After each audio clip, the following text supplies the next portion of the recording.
అందరికీ నమస్కారం. మన భారతదేశానికి ఎంతో ఘనత ఉంది. సో, అలాంటి ఘనత ఉన్న మన భారతదేశంలో ఎన్నో పురాణ దేవాలయాలు ఉన్నాయి. సో, అలాంటి దేవాలయాల్లో ఒక దేవాలయాన్ని మీ ముందుకి ఈ ఎపిసోడ్‌లో నేను తీసుకురాబోతున్నాను. దాదాపు 700 ఏళ్ల చరిత్ర గల శ్రీ చెన్నకేశవ స్వామి దేవాలయానికి వచ్చేసామండి. ఈ గుడి మన హైదరాబాద్ మహానగరంలోని చాంద్రాయణగుట్టలో ఉందండి.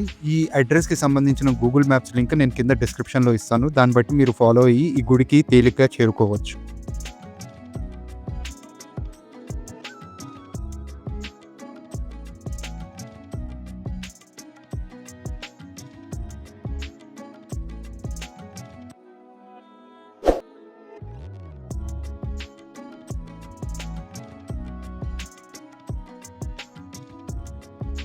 ఈ గుడి ఒక కొండపైన ఉంటుందండి. సో, ఈ గుడికి వెళ్ళడానికి 2 మార్గాలున్నాయి. ఒకటేమో మెట్ల మార్గం. అది ఇళ్ళ మధ్యలో నుంచి అంటే అటు ఇటు మనకి ఇళ్ళు అవన్నీ ఉంటాయి. ఈ ఇళ్ళ మధ్యలో నుంచి ఒక నడక మార్గం ఉంటుంది. అది కాకుండా పెద్దవాళ్ళు, నడవలేని వాళ్ళు ఉంటే వాళ్ళు వెళ్ళడం కోసం మనకు ఒక చిన్న రోడ్డు మార్గం కూడా ఉంటుంది. సో, కార్ల ద్వారా గానీ, బైకుల ద్వారా గానీ ఈ గుడికి చేరుకోవచ్చు.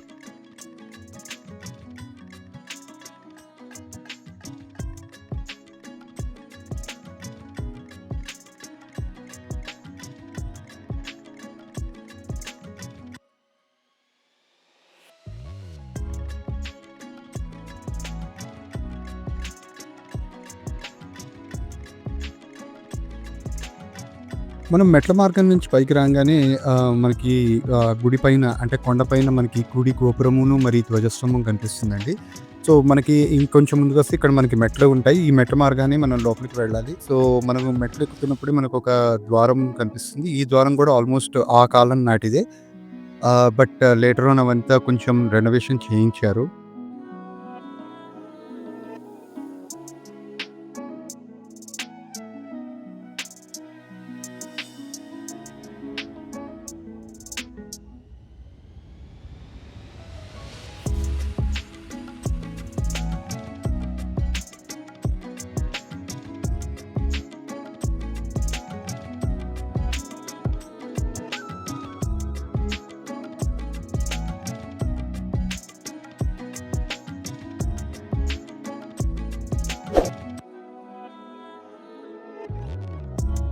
లోపలున్న మెట్లెక్కి కొంచెం ముందుకు రాంగానే మనకి ముందుగా దర్శనం ఇచ్చేది స్వయంభూగా వెలిసిన ఆంజనేయ స్వామి వారండి. సో, ఇక్కడ ఆంజనేయ స్వామి ప్రత్యేకత ఏంటి అంటే మనకు జనరల్‌గా మనం ఎక్కడ చూసినా ఆంజనేయ స్వామి వారు దక్షిణ ముఖాన ఉంటారు. కానీ ఇక్కడ మాత్రం దక్షిణ ముఖాన ఉండరండి. అండ్ మోరోవర్ ఇంకోటి ఏంటి అంటే జనరల్‌గా మనం ఆంజనేయ స్వామిని 2 చేతులతో చూస్తాం. కానీ ఇక్కడ చతుర్భుజాలతో చూస్తాం. అంటే 4 చేతులతో చూస్తాం. And at the same time ఆ చతుర్భుజాల్లో మనం శంకు చక్రాలను కూడా చూస్తాం. సో, అలా చతుర్భుజాలతో ఉండే ఆంజనేయ స్వామి మనకి చాలా అరుదు. సో, అది ఇక్కడ ప్రత్యేకత అనమాట. సో, ఇక్కడికి వస్తే మనం ఆంజనేయ స్వామి వారి దర్శనం కూడా తీసుకొని ఆయన ఆశీస్సులు కూడా పొందవచ్చు. మనకి లెఫ్ట్ సైడ్ ఆహ్, మర్రి చెట్టు మరియు వేప చెట్టు కలిపి ఉన్న చెట్టు ఒకటి ఉంటుందండి. దాని పక్కనే మాకు ఒక చిన్న మండపం కూడా ఉంటుంది. అక్కడే ఒక చిన్న గోశాల కూడా ఉంటుంది. ఒక 4, 5 చిన్న గోవులు కూడా ఉన్నాయి. అండ్ ఈ మర్రి చెట్టును మరియు ఏమంటారు ఆ వేప చెట్టు కూడా ఆల్మోస్ట్ ఈ గుడికి ఎంతైతే చరిత్ర ఉందో అంతే చరిత్ర గల ఆహ్, ఆ చెట్లటండి. అండ్ యాక్చువల్ చెప్తే అవి కొంచెం ముందుకు ఉండేదట. సో, ఒకానొక టైంలో అక్కడ పిడుగు పడి ఆ చెట్టు మొత్తం కాలిపోయింది. అండ్ దాని అంటే మనకి తెలుసు కదా! మర్రి చెట్టుకి ఇట్లా ఊడలుగా వేలాడతాయని చెప్పి. సో, అలాంటి ఊడ మళ్ళీ ఒకటి భూమిలోకి చొచ్చుకొని ఇప్పటికీ ఆ చెట్టు అంటే ఆ వేప మర్రి చెట్టు మళ్ళీ అలానే వచ్చి చెక్కు చెదరకుండా ఉన్నాయండి. సో, మనం ఇక్కడ చూసుకుంటే స్వామివారు లక్ష్మీ సమేత అంటే శ్రీదేవి, భూదేవి సమేత స్వయంభూగా వెలిసిన స్వామివారు. సో, కొండ రాతి మీద మనకి స్వామివారు స్వయంగా వెలిసారు. అండ్ ఆ విగ్రహం మనకి క్లియర్‌గా అంటే భూదేవి, శ్రీదేవి క్లియర్‌గా కనిపియరు కాబట్టి ముందుగా మనకి ఒక ఉత్సవ విగ్రహాలను కూడా ఏర్పాటు చేశారు. అండ్ అటుపక్కన మనం కొంచెం చూసుకుంటే అక్కడ ఒక స్తంభం ఉంటుంది. ఆ స్తంభం వెనకాల గుహ ఉంటుంది. అక్కడే శ్వేత మహాముని స్వామివారి కోసం ఘోరమైన తపస్సు చేశారు అని చెప్పి ఇక్కడ పురాణాలు చెప్తున్నాయి. ఇక్కడ స్వామివారు కొండ గుహల్లో స్వయంభూగా వెలిసారని మనకు తెలిసింది. కానీ ఈ గుడి కట్టించింది మాత్రం చోళులు. అంటే ఆ చోళ మహారాజులు ఆ కాలం నాటి అంటే దాదాపు 800 ఏళ్ల క్రితం వాళ్ళకి ఇక్కడ స్వామివారు దర్శనం ఇచ్చారు. సో, వాళ్ళే ఈ గుడిని నిర్మించారు అని చెప్పి ఇక్కడ చరిత్ర చెప్తోందండి.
ఇటుపక్క మనకి ఆండాళ్ళ అమ్మవారు దర్శనమిస్తారండి. ఈ అమ్మవారికి కూడా ఎన్నో ఘనమైన సేవలు చేయిస్తారు. సో, అలాంటి ఒక వేడుక ఏంటి అంటే తిరుప్పావై. ఈ తిరుప్పావై అనేది నెల రోజుల పాటు జరిగే కార్యక్రమం. సో, నెల రోజుల పాటు ఘనంగా కార్యక్రమం చేసిన తర్వాత అంగరంగ వైభవంగా అమ్మవారి కళ్యాణం గూడా ఇక్కడ చేయిస్తారండి.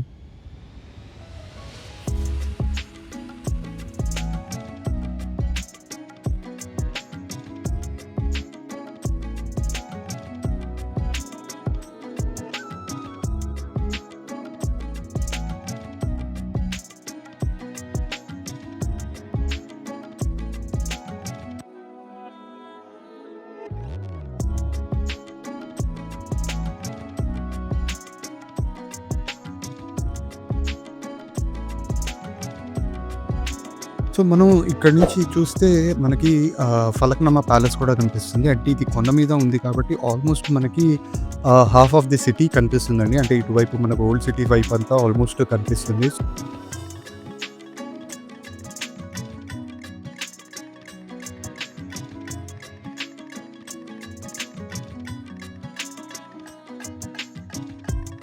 ఇందాక మనం చెప్పుకున్నాం గదా! స్వామివారితో పాటు ఇక్కడ వేరే ఉపాలయాలు కూడా ఉన్నాయని. ఆ ఆలయాలు ఏంటో చూద్దాం పదండి. సో, మనం ఇందాక చెప్పుకున్నాం గదా! ఉపాలయాలు ఉన్నాయి అని చెప్పి. సో, అలాంటి ఆలయంలో ఇది మొదటి ఆలయం అండి. అదే శివాలయం. ఇక్కడ చాలా ప్రశాంతంగా ఉంది. అండ్ చాలా చల్లగా కూడా ఉంది. అంటే బయట ఎంత వేడిగా ఉన్నా ఇక్కడ మాత్రం చాలా చాలా చల్లగా ఉంది. సో, ఏంటి అని చెప్పి కనుక్కుంటే ఇక్కడ మాకు కొంతమంది చెప్పింది ఏంటి అంటే, ఇక్కడ ఏదైతే లింగం ఉందో అది స్ఫటిక లింగం. సో, మనకు తెలిసిందే స్ఫటిక అనేది ఒక కూలింగ్ ఏజెంట్ లాంటిది అని చెప్పి. సో, స్ఫటిక లింగం వల్ల ఇక్కడ ఈ ఏరియా అంతా చాలా ప్రశాంతంగా, చాలా చల్లగా ఉంది. అండ్ వన్ మోర్ థింగ్, స్ఫటిక లింగాన్ని మనం కనుక దర్శించుకుంటే మనం చేసిన పూర్వజన్మలో ఉన్న పాపాలు కూడా అన్నీ తొలగిపోతాయి అని చెప్పి మనకు ఒక నమ్మకం కూడా ఉంది కదా! సో, మనం అలాంటి స్ఫటిక లింగంలో ఉన్న స్వామివారిని మనం ఇక్కడ దర్శించుకోవచ్చు. శివాలయం నుంచి కొంచెం ముందుకెళ్తే మనకు ఒక చిన్న దారి ఉంటుంది. ఆ దారిలోంచి వెళ్తే మనకి కిందకి మరికొన్ని ఉపాలయాలు కూడా ఉన్నాయి.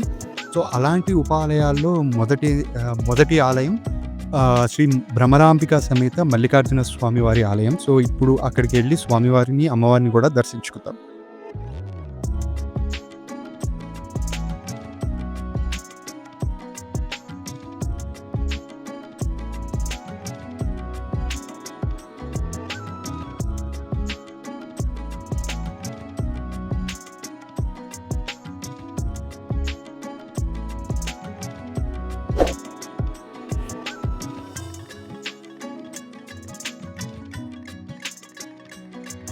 మనం గుడిలోకి ఎంటర్ అవ్వంగానే పసుపు వర్ణంలో మనకి స్వయంభూగా వెలిసిన కేతాంబికాదేవి మరియు మల్లికార్జున స్వామివారు దర్శనం ఇస్తారండి. అలానే మనం ఇక్కడ ఒక శివలింగం చూడొచ్చు. ఆ శివలింగం ప్రత్యేకత ఏంటి అంటే ఇది బ్రహ్మసూత్ర శివలింగం. బ్రహ్మసూత్ర శివలింగం అంటే ఈ లింగంలోనే బ్రహ్మ, విష్ణు, మహేశ్వరులు కొలువై ఉంటారు అని చెప్పి నమ్మకం అనమాట.